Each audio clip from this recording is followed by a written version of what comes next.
Busy si Inday po, hindi sa relief, kundi sa pagganap ng corona para sa pagsalubong sa Todos los Santos. Treat or trick. Talagang may tama po. Hindi nasa tamang yung ating mga official sa ating gobyerno. Tapos yung dating vice presidente na wala nang sa posisyon, busy sa pagtulong. Si Inday, busy sa paghanap ng corona para sa trick or treat.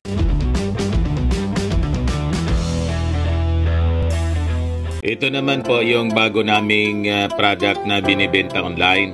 Eye Glow Serum, whitening po siya. Tingnan ninyo yung epekto sa aking anak na architect before and now. Yung mga inquiries po ninyo, dumiretso na lang kayo sa kanyang Facebook account, Riz Maravillas.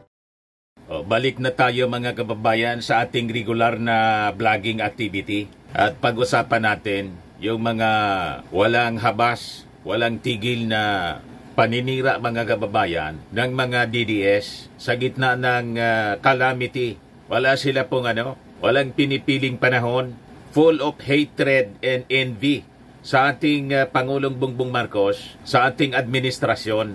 Gusto nila mga kababayan na i-project na wala nang ibang magaling na naging leader sa ating bansa kundi si Digong. At best Vice President si Inday na busy din po sa paninira at pag-TikTok.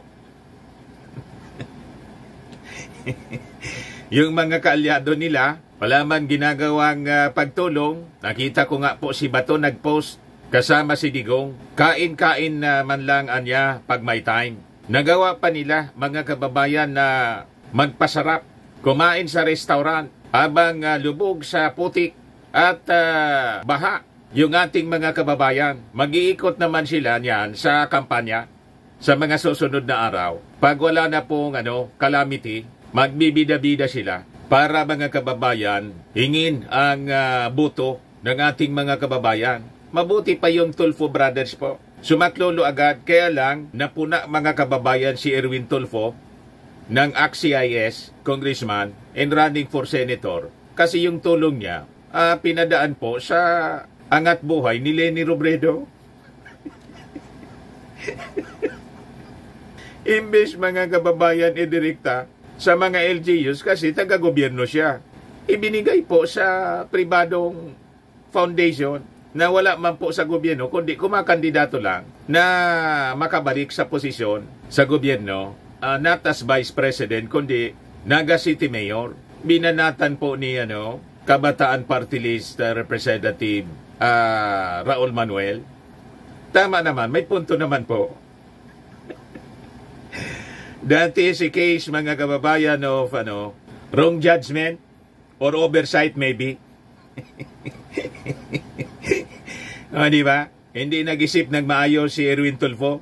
Pero yung ating Pangulong Bongbong Marcos mga kababayan, mamaya ibigay ko sa inyo yung kanyang mensahe sa pagbisita sa Naga City para personal na i-hand over yung 50 million pesos at 30 million pala sa Naga City and 50 million pesos financial aid para dito po sa Albay. At mga in-kind donations po, in-kind aid, hindi siya donation, in-kind relief galing sa ating gobyerno, and his assurance na ang ating gobyerno ang nandiyan para sa mabilis na pag-asikaso and recovery mga kababayan. At pinagpapa-revisit na rin ng ating presidente yung Bicol River Basin Program na natigil po noong 1986 after the People Power EDSA Revolution. Sabi ko sa inyo, ito pong mga nangyayari sa atin na mga pagbaha, kasi yung bagyo po hindi man natin mapipigil. Ang malakas na pag-ulan,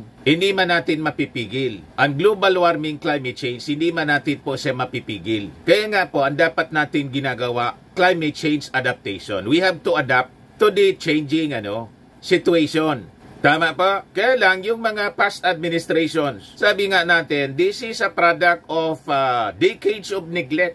Na ngayon po ang sinisisi yung ating Pangulong Bongbong Marcos. Hinahanap yung flood control projects na in-implement daw for the past 2 years. 5,500 flood control projects. Pero, hindi nila tinitingnan kung nasaan na. Sabi ko nga, ano ba, coterminous? Nasaan yung mas marami na flood control projects all throughout the country ng previous administration? 11,300 plus, 340 yata yon na ipinagawa po ni Digong. Nasaan na yun?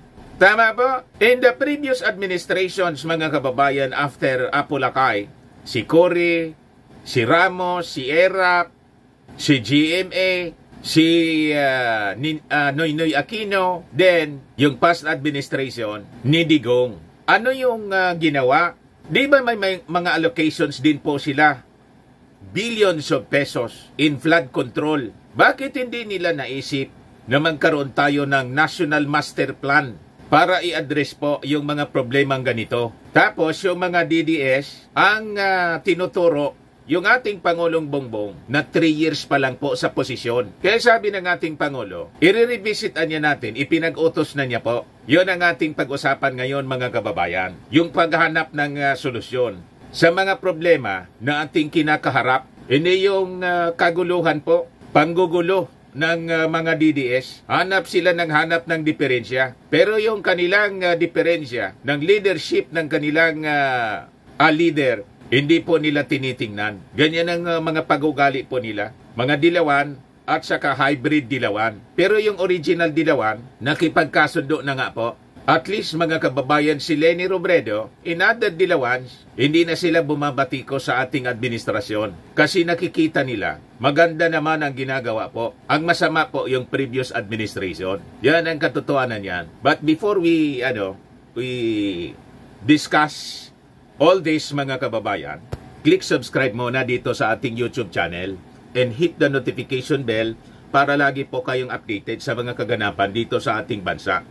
Like and share na rin po ninyo ng ating video at huwag na rin po ninyo na skip yung ating mga commercial ads para tuloy-tuloy lang ang pag-unlad ng Bagong Pilipinas. Itong ating programa, mga kababayan, atid sa inyo nitong ating mga sponsors. Firmax Framing and Lifting Cream. Pinapay po sa mga pulses in affected area. Mainam po ito sa mga pains at paninigas ng mga kaso-kasuan. Ito sa mukha naman yung application, anti-aging, Automax po siya. Ito ay Glow Zero, mga kababayan. Whitening po siya. Made in South Korea. Ito naman po, Nengxia Red Mix Fruit Drink. Gawa po siya sa goji berry. May anti-cancer properties po siya. At sa mga nagana po ng malinis and spacious fitness gym, pumunta lang po kayo sa aming Colossal Fitness Gym. May Grab Car Rental din po kami. At bills payment po sa aming office. At saka sa mga mahilig po sa mga imported bags, manood po kayo sa live selling ni Madam Eileen Rosales sa kanyang Eileen Closet po. Pati mga shoes, ito yung kanya po. Ito yung kanyang page. Kita ninyo, napakagandang mga online selling po siya. Si Madam Eileen Rosales. Cellphone number niya po, 773-798-7816. So, balik po tayo dito sa ating mga pinag-uusapan. Balik na tayo sa regular nating trabaho. After na tayo, mga kababayan, nagsagawa rin tayo ng relief operations. Kasi hindi tayo tulad ng mga DDS vloggers. Sige lang po ang daldal. Daldal dito, daldal doon. Hanapan mo ng aksyon, hanapan mo ng performance. Wala man po. Hindi nga sila tumutulong. Sige lang, busy sila sa paninira sa ating Pangulong Bongbong Marcos. Kasi gusto nilang pagtakpan yung mga kakulangan ng kanilang leader na baliw.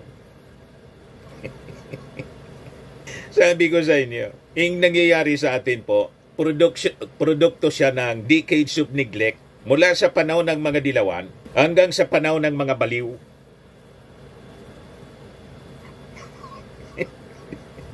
Nakita ninyo? Kaya sabi ng ating Pangulong Bongbong, kailangan nating i-revisit. So galing siya dito, mga kababayan sa Bicol, sa Naga City. Habang nasa Naga yung ating Pangulo, hindi na ako pumunta doon kasi may mga flooded areas pa po. At naka-schedule din tayo para sa ating relief.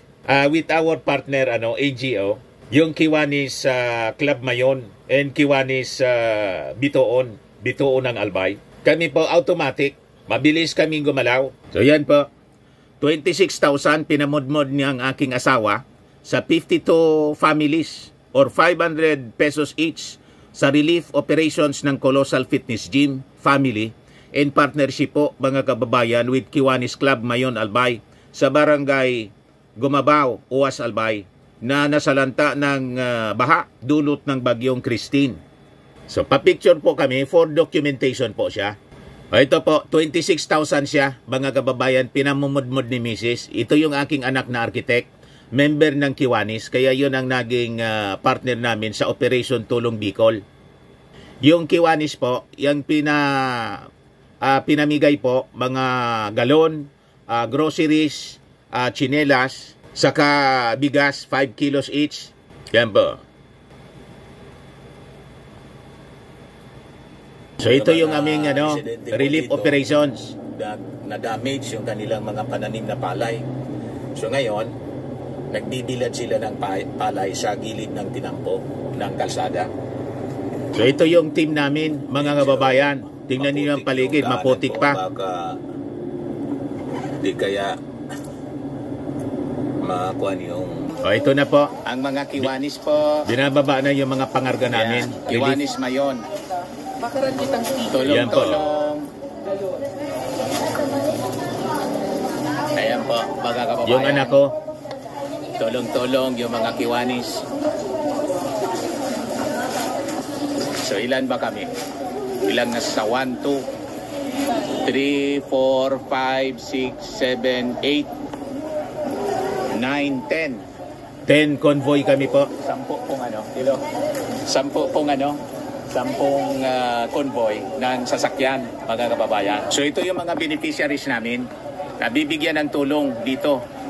Hello po, kumusta naman po kayo nung kasagsagan ng bagyong Katrina? Christine. Okay naman po. Oo. Yung mga bahay ninyo, kumusta? Nadaanan ng tubig. Oo, dito mismo, ito mismong...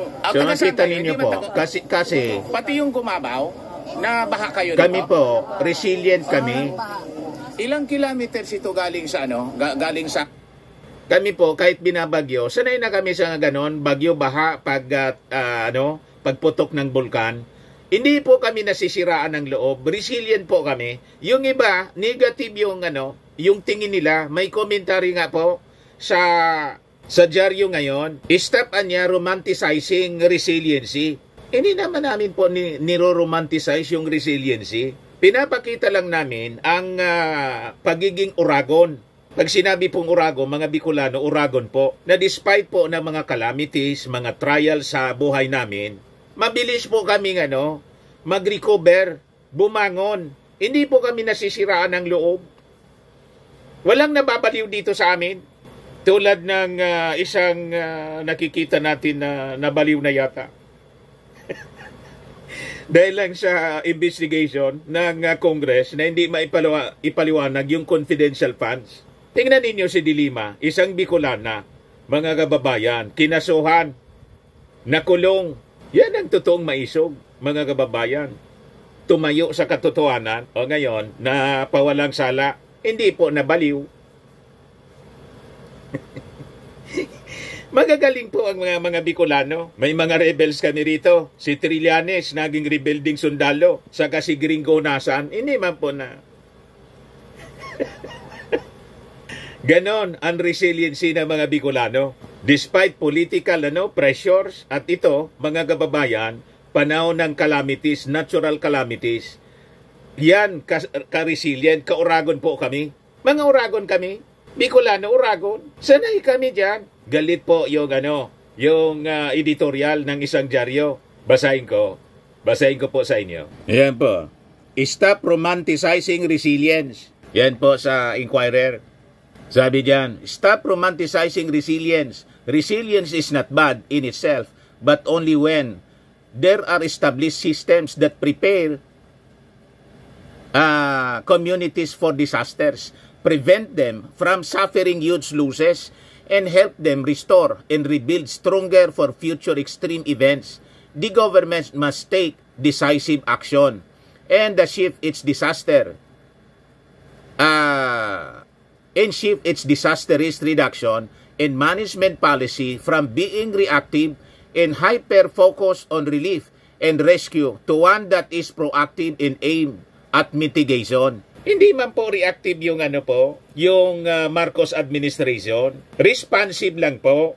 Kaya lang 3 years pa lang po, mga kababayan, ang Marcos administration. Sabi ko nga po, itong mga nangyayari sa atin is a product, a consequence of decades of neglect ng mga previous administration. After mawala, ma-depose mga kababayan, mapatalsik yung tatay ng ating Pangulo. Tinigil po yung Bicol River Basin Project. Noong 1986, mamay, ibigay ko po sa inyo yung kwento. Masyado kasing nagmamagaling po kayo. You read history and mag-research kayo ng medyo malalim-lalim para alam ninyo kung bakit tayo ganito. Mga dilawan po yung humawak sa ating gobyerno. Ang daming mga projects na napakagaganda sana pinakinabangan ng mga sumunod na administrasyon, kaya lang po tinigil. Ito na tayo ngayon, kaya ni-revisit mga kababayan. Pinag-utos ng ating Pangulo na i-revisit. But before that, mga kababayan, balikan ko muna yung aming ginawa kahapon. So ito po, mga kababayan. Sintro ng UAS, parang malayo. Yung Mga galing 4 po kilometers? dito sa Taba-Taba at saka yung sa Sapa. So pati pala kayo tinamaan dito. Opo. Ilang families kayong mga tinamaan dito? Marami po. Oo. So yung Kiwanis po, may dalang mga relief. Yan, mga in-kind. Kami naman po, ako yung taga-radyo. Yung dati, si Dante Maravillas po ako. Kaya lang, retire na ako ngayon. Kami naman po, sa Colosal Fitness Team and sa Bullseye News on the go, sa YouTube channel na po ako, mamimigay kami ng pera sa inyo. Tigpa 500. Okay lang ba sa inyo mamigay ako ng pera?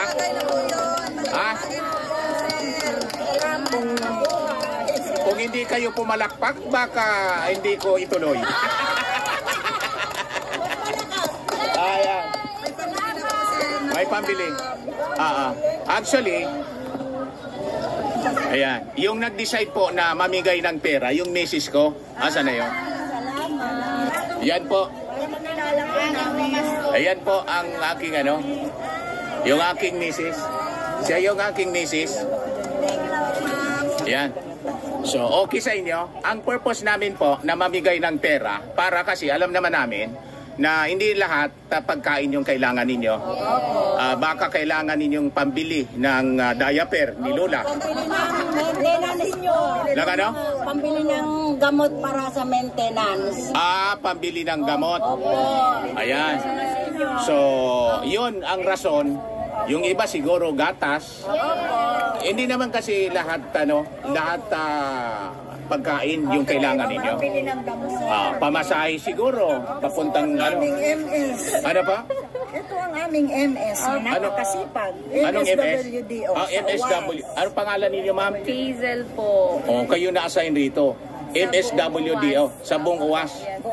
Ayan. So, maraming salamat sa pag-asikaso. Thank you din po for Opo. choosing UAS. Opo. So, nandito yung Kiwanis at saka kami po sa Colosal Fitness Gym para mamigay ng tulong. In-kind and cash donation para sa inyo. Thank you so much, Opo. sir. And God bless. Ang importante kasi safe kayo po. Dito po sa amin, biyaya po. Opo. Diba? Tuwang-tuwa sila, mga kababayan. Cash yung pinamimigay namin. Kaya kung may tutulong po sa inyo, gawin ninyong cash po para madali yung accounting at para naman yung economy sa community po, umikot po. Madali yung mabilis yung pagbangon. So ito yung distribution namin ng mga relief at pera. 26,000 po yan kasi 52 families, tigpa 500. Yan. Ang dami. Ito, next. Ayan.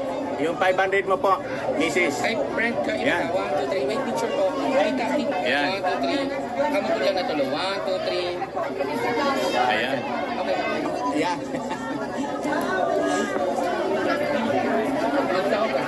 Ayan, 500. Ayan po, 500. Sige, ma'am.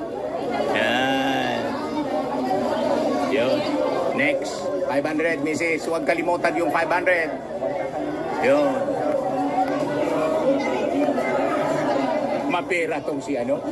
Si architect dyan. At itong babae nito. Ano pangalan mo po? Namimigay ng pera. Maraming salamat kay Wanis po. Operation Tulong Gicol. Nagipag-partner po kami para madali na lang. Madali yung pag-organize. Ayan po. Mrs. yung 500. Ayan. O, huwag kalimutan yung 500. Sayang yan. Pang Jollibee. Yun. Ayan po. Tinapay, bigas, container, chinelas. Ayan po, ang daming tao. Tapos ito yung mga chinelas, mga kababayan. Yan, 500. Ayun. Ginawang abaniko. Pamaypay yung pera. Matindi talaga itong asawa ko. Mrs., yung pamaypay niyo yun. Pamaypay po ninyo, 500. Ayun. Buy naman o, Mrs. Buy naman o. Yun si masaya. O, gawin mong pamaypay, mami, yung pera para dumami pa yan. Talog. Yan lang ang aking asawa. Grabe po. O, si May. May, yung pera, Mrs. Yung pera. Diyos ang magbalo sa Indo. Ano sabi mo pa? Diyos ang magbalo sa Indo. Ayan, Diyos lang po daw ang mag-bless sa amin. Yan po. Ayan. Hoy, Tiyo, 500. So yan po yung parte ng aming relief operations. Kaya hindi na ako pumuntang Naga po para salubungin yung ating Pangulong Bongbong Marcos. Yung ating Pangulo, lumipad papuntang Naga City, dala yung C-130 plane with relief. Yan po, mga kababayan. Ito yung governor namin, si Glenda Ong Bungao, acting governor. Tapos ito, si El Rey Villapuerte, congressman El Rey. Tapos ito yung anak niya, si Lloyd G. Villapuerte. Ayan po sila. Para makita ninyo po na nasa aksyon ang ating Pangulo. Hindi pinapabayaan ang ating mga kababayan. Kasama si Gibo, kasama si Lagdameo, SAP.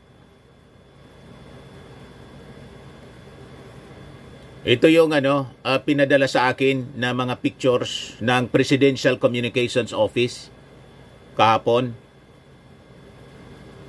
Yan o. Diba? Mga kababayan, maasikaso po yung ating Pangulong Bongbong.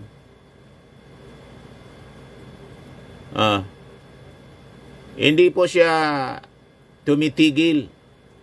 Tapos, minamasama pa ng mga critics, reaksyonaryo daw yung ating gobyerno. Anong reaksyonaryo? Responsive po yung ating gobyerno, yung ating Pangulo. Mabilis po sila na umaksyon sa ganitong mga calamities. Yan o. Kasi yung calamity po, yung bagyo, hindi man natin siya mapipigil. We have to adapt.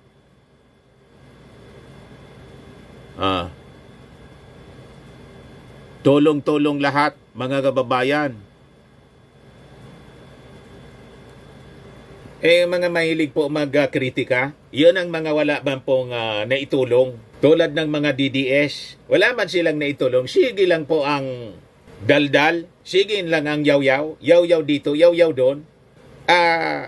Hingan mo ng performance po, ng aksyon, wala. Mabilis lang sila magsalita, magkritika. Kasi ang gusto nila, mga kababayan palabasin, wala nang pinakang magaling po na leader na nakaupo sa ating bansa, sa ating gobyerno, kundi si Digong at si Inday. Ang totoo niyan, this the worst. Sila yung worst. Si Inday nga po, mas malala pa kay Lenny. Di nga mga lahati po kay Lenny. Lutang na yon. Di ba? Talagang naglutang sa lumutang po sa baha. Sa pag-asikaso si Lenny Robredo. Si Inday, saan po? Nasa kasalang. Yan po si Lenny Robredo. Ito si Inday, oh. Tapos sige, panira po ng page nila, oh. Run, Sara Run Movement. We love PBBM. Yan ang mga ginagawa nila, mga kababayan. Habang lubog sa baha, lubog Pilipinas, hindi bagong Pilipinas. Doon sila magaling, mga kababayan, sa pag-criticize. Pero hanapan mo ng trabaho, wala man po. Si Bato at saka si Digong, mga kababayan, enjoy na enjoy sa pagkain sa restaurant. Nag-post pa. Yan, oh. Tapos, ang issue nila, yung sa kwan pa, Senate investigation, oh. Ex-President Duterte ready to face Senate drug war probe. Sabi po ni De La Rosa, yan, oh. Ito yung pinost, mga kababayan, na ang caption ni Bato De La Rosa sa kanyang post, kain-kain lang daw po pag may time. Ito si Alvarez, si Anilet, yung dating Pangulong Digong, nagpapasarap, umiinom-inom. Dating Pangulo ka, pagkatapos incumbent senator si Bato, wala man lang po relief operations na ginagawa, relief initiative. Buti pa si Lenny Robredo, ayon mga kababayan, lumusong sa baha para mag-distribute ng relief.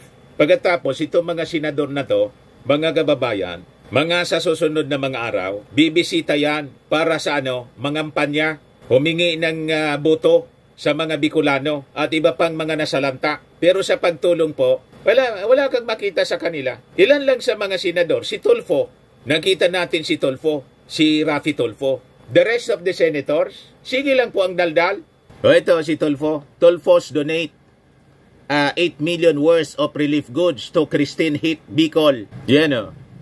Senator Raffy Tulfo, in collaboration with the offices of Quezon City 2nd District, Representative Ralph Tulfo, in ACT-CIS Party List Representative Jocelyn Tulfo, have banded together to carry out the relief operations for those affected by severe tropical storm Christine, lalo na dito sa Bicol. Buti pa sila po, Team Tulfo. Kaya lang si Erwin, wrong judgment yata, ipinadaan po yung relief, yung tulong niya, sa angat buhay ni Lenny.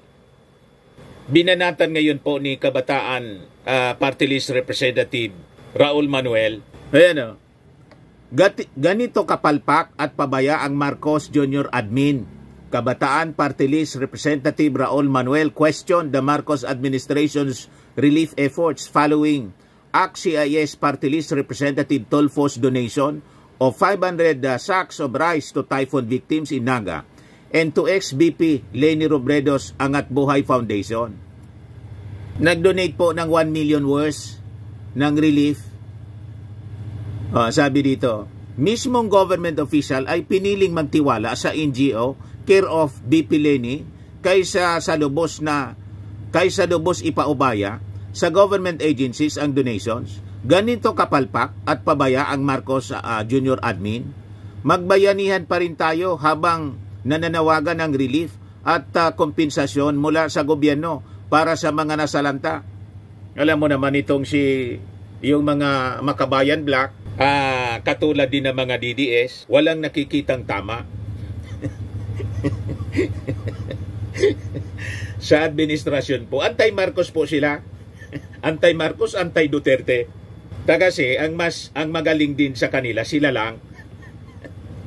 Kaya kung mag-initiate yung Makabayan Black ng impeachment complaint, walang kinalaman po yung Congress dyan, the leadership ng Congress, si Martin Romualdez, o yung ating Pangulong Bongbong Marcos. Wala dyan kinalaman. Kasi may sariling gobyerno sila.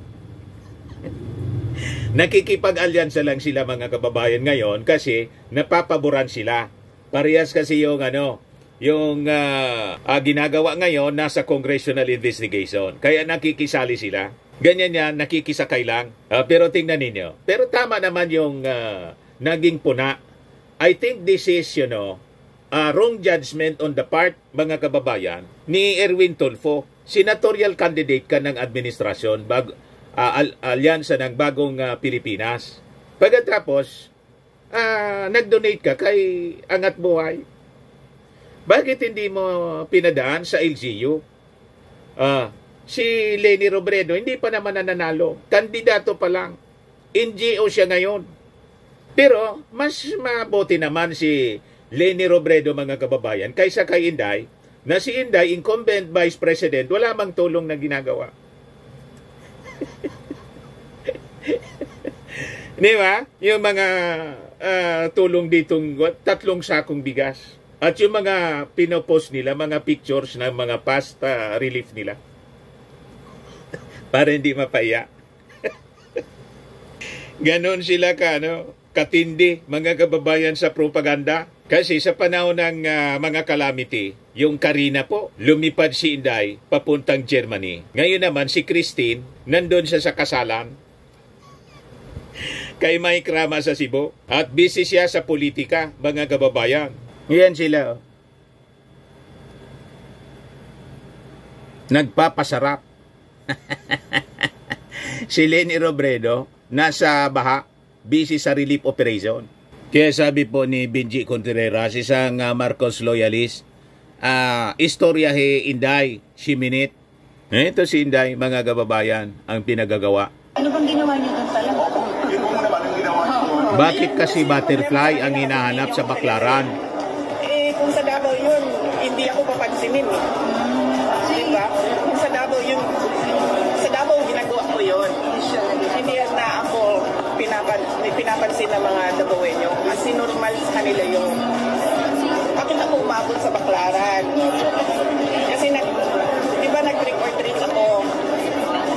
Yan ang topic ni Inday. Walang kakwenta-kwenta. Na gagawing corona. Gagawin niyang corona daw. The next day na yung trick or treat, wala pa akong corona. So sabi ko, maghanap tayo sa sidewalk ng mga butterfly. Umabot kami sa Baklaran. Busy si Inday po, hindi sa relief, kundi sa paghanap ng corona para sa pagsalubong sa Todos los Santos. Treat or trick. Talagang may tama po. Hindi nasa tamang yung ating mga official sa ating gobyerno. Tapos yung dating vice presidente na wala nang sa posisyon, busy sa pagtulong. Si Inday, busy sa paghanap ng corona para sa trick or treat. Di ba? Malinaw, mga kababayan. Ayan, kasi yung problema sa kanila kasi hindi niyo ako kilala eh. Kung sa Davao yun, hindi ako papansinin eh. Diba? Kung sa Davao yun, sa Davao ginagawa ko yun. Hindi na ako pinapansin na sayang pasweldo po. Kasi normal sa kanila yun. Normal pala ang mga tulad niya. Kasi diba ang abnormal sa atin, normal sa kanya. Gagawing corona. The next day na yung trick or treat, wala pa akong trick or treat. corona. So sabi ko, maghanap tayo sa sidewalk ng mga butterfly. Umabot kami sa Baklaran. May ganon. You see?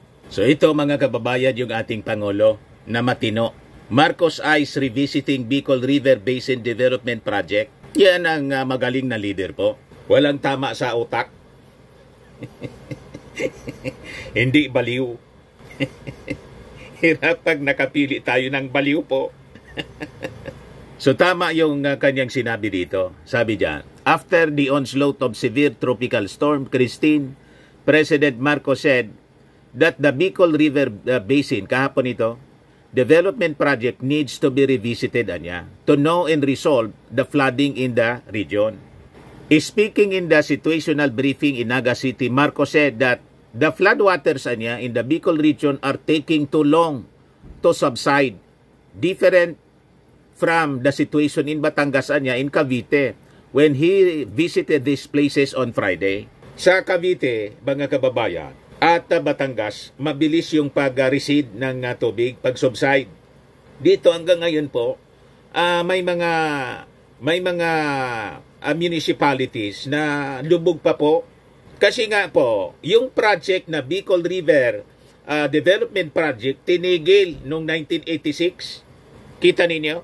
Kaya pinapa-revisit ng ating Pangulo. Ngayon, 6 years yung past administration. Naisip man lang ito ni Digong na ang focus niya kasi, lahat na lang sa AJK, tukang-tukang, nineglect ng previous administrations, beginning from Cory Aquino, Dilawan, to Digong. Nang focus niya, AJK tukang. Ito na ang consequences ngayon, mga kababayan. Tapos, yung mga DDS, hinahanapan po ng solusyon na parang magic lang yung ating administration.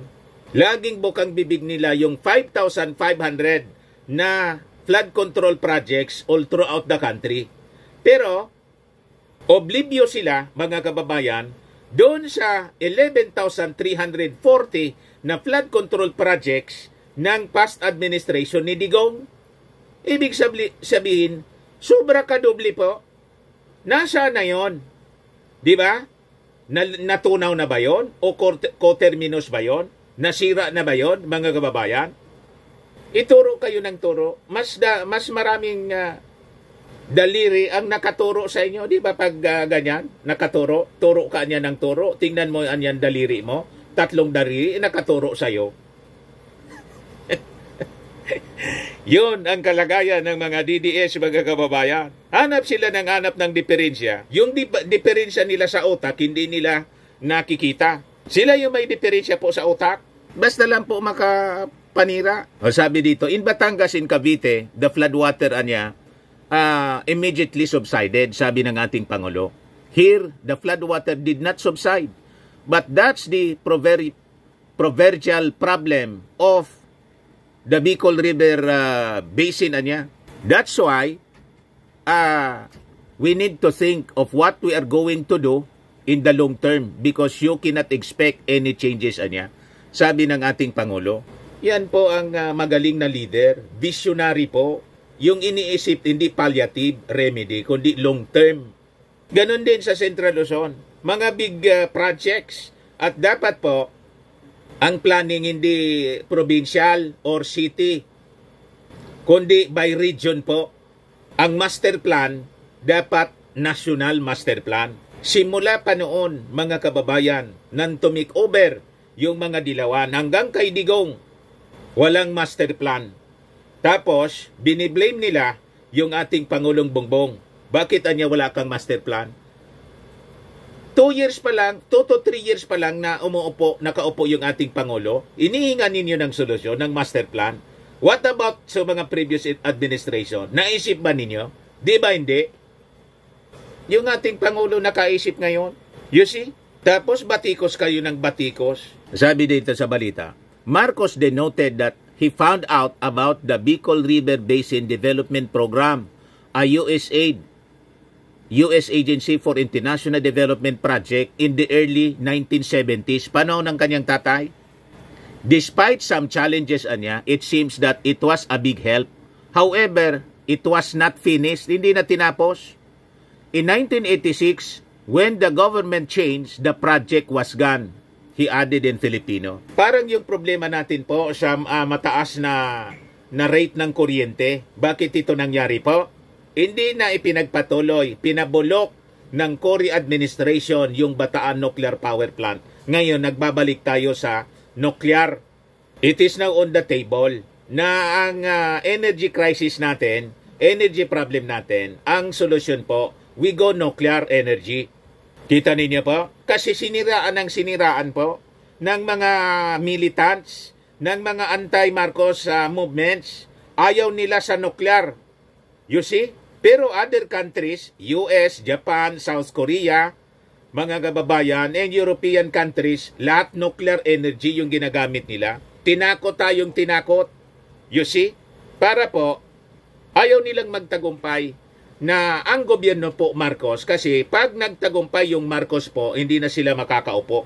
Siyempre, ang gugustuhin po ng mga tao, Marcos, kasi magaling yung Marcos. Yun din po ngayon, kaya pilit nilang sinisiraan. Kaya sabi ko sa inyo mga kababayan ko, mga Marcos loyalists, itong video natin po, i-viral ninyo. 31 million na mga Marcos supporters. Ang pinapakiusap ko lang naman sa inyo, mag-like, share and subscribe sa ating YouTube channel. Hindi lang sa akin po, pati lahat ng mga sumusuport na mga vloggers sa ating gobyerno, mag-subscribe po kayo at share lang po ninyong share sa mga group page ng mga Marcos. Wala man kayong gastos niyan. Share lang po. Kunting effort lang. Click subscribe, share. I-viral po ninyo para yung paninira po ng mga anti-Marcos hindi po magtagumpay. Kasi tingnan ninyo, nasa gitna tayo ng calamity. Makita ninyo sa social media, lahat paninira. Mga kababa, wala silang pinipiling panahon. Hindi man sila tumutulong, singi man lang ang panira. Payag kayo po sa ganon, mga Marcos loyalists. Tulungan ninyo po kami na sumusuporta sa gobyerno na maipakita natin, maipakalat natin ang magagandang ginagawa ng ating gobyerno, ang response ng ating presidente sa panahon po ng calamity tulad nitong si Christine. Kaya sabi ng ating Pangulo, we have to revisit it now. Iba na ang kondisyon ngayon. Yan o, sabi ng ating Pangulo. We have to focus specifically on flood control. The flood waters were too much. We have flood control projects but they cannot hold this amount of flood waters. Kasi nga po, sa tindi ng pagbagsak ng ulan, sabi ko nga po, based sa report ng Pag-asa, yung rainfall po, heavy rainfall na nangyari sa Christine, 533 millimeter of rain. Binagsak po in just 24 hours. Ang normal rainfall po, 323 lang po. 323 in 1 month. Imagine that. Kaya lahat na po lahat baha. Kahit saan baha. Hindi na kinaya ng mga ilog natin. Saka yung urbanization, rapid urbanization. Sige, construct kung sa ano-ano na mga establishments. Ang liliit ng mga kanal, ang liliit ng mga ilog na, yung ibang mga ilog na bara, lahat dito dapat i-revisit natin. Tama? Palakihin mga kababayan para may madaanan yung floodwater. At yung kapaligiran natin, dapat magtira tayo ng lupa pa rin. Kasi kung lahat ng simentado, paano na mga kababayan? Wala nang mag-absorb. Hindi na ma-absorb ng lupa yung tubig. Lahat na simentado Tama po? So ito ang i-revisit ng ating Pangulong Bongbong. Sabi dito, the Department of Public Works and Highway Secretary, si Manuel Bunuan, nagsabi, the Bicol River Basin Anya Flood Control Project was updated in July 2024 under the Philippine-Korean Project Facilitation. Yung Bicol River Basin Anya Flood Control Project was already updated only this July 2024. Imagine that, including the feasibility study for the flood control program. By early next year, we'll be doing the digital engineering design. He then added that it will be funded by the Korean Exim Bank, where the civil works will be implemented in late 2025 or 2026. So, ginagawa pa lang, mga kababayan, yung engineering design. Kaya, sa susunod na mga flooding dito, sa Bicol, sa Camsor, sa Albay, isisi naman ninyo sa ating Pangulong Bongbong. Kasi, walaan niyang ginawa. Anong walang nagawa? Na dapat ito ginawa ng mga previous administrations para ngayon napapakinabangan na lang po. Hindi naisip ng mga previous administration ng ganitong study. Lahat kayo tukang-tukang EJK. Ng mga ganitong projects, mga billion peso projects po, it will take years sa implementation, study. Pag-aralan mo na, tapos implementation. Will take years.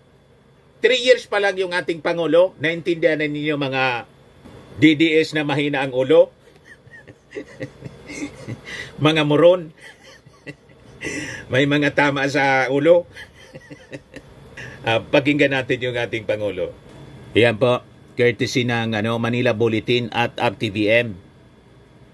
Magandang umaga po, mga kasama. Good morning po. Dumaan lang po ako para makita na yung mga dala namin na tulong at lahat kayo na kailangan mag-evacuate dahil nakalubog pa yung mga ibang bahay ninyo at na-evacuate para dinagay na ngayon dito sa City Hall. At pinuntahan ko lang para makita ko na maayos naman ang pag-alaga sa inyo. Ngayon, eto nakapila na yung mga iba para mapakatanggap ng cash assistance na ibinibigay ng DSWD. Lalong-lalo na para dun sa mga pwede nang umuwi ay meron kayong gagamitin para sa mga pangangailangan ninyo. Pero yung mga uuwi, para kahit na uuwi ay pag una ninyong dating sa mga bahay ninyo, tutulungan pa rin namin kayo, bibigyan pa rin namin kayo ng mga food pack. Dahil sa pag-uwi ninyo, baka hindi pa kayo magluto, hindi pa nawala yung mga ibang gamit ninyo. So magpapadala pa rin kami ng food pack sa inyo.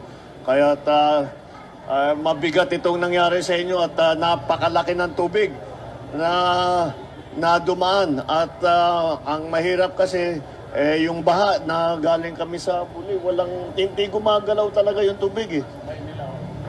Marami dun sa hindi talaga gumagalaw ng tubig kaya gagahakanapan natin sa Milaor po. Ngayon, ngunit para sa ngayon ay asahan ninyo basta't nandito ang pamahalaan, tuloy-tuloy ang aming pagtulong sa inyo. Sabihan nyo lang, andito si Mayor, andito si Secretary Rex, andito yung mga ibang cabinet secretary para marinig mula sa inyo kung ano yung mga pangangailangan ninyo. Sige, basta't asahan ninyo, hindi kayo namin nakakalimutan at lagi namin iniisip kung paano kayong tulungan. Sige po, maraming salamat po. I have here a study of from someone from UP that assessed the effects of the BRBDP. Despite some challenges, mukha namang naging malaking na itulong. Yun lamang, hindi natapos. In 1986, when the government changed, nawala na yung project. So, mga dilawan po ang cause ng problema natin. We have to revisit it now. Hanggang yung mga baliw. Ngayon, with the advent of climate change, yung rainfall ninyo was double Ondoy. From Dilawan to Baliw? Doble ng Ondoy ang umabot dito. Kaya 1 meter nga, hindi ba we talk about several inches of water.